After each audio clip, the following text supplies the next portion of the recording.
set up for the evening sit here and just want to do a little intro because I haven't talked to the camera very much since hunting season has opened, gun season.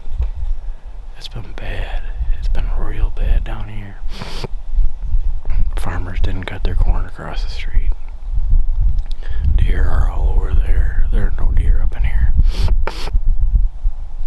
You get the occasional one here and there on camera, and that's it.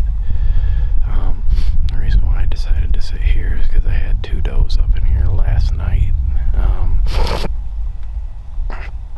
I don't know what good that's gonna do me now, but at least there are deer up here at one point. It sucks, man. It's the worst I've ever seen it hunting in all my years of hunting.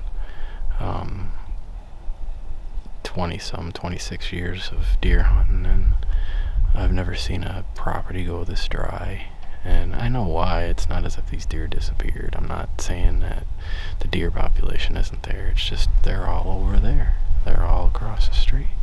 They're piled up in that corn. I guarantee it. They'll be back here if they ever cut the damn corn.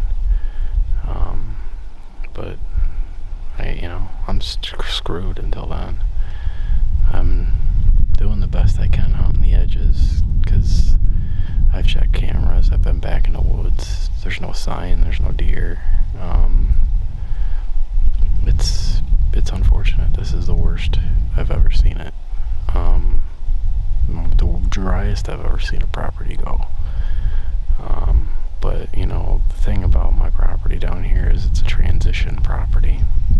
I gotta catch them in transition from food to bed, because there is no bedding on this property and there is no food.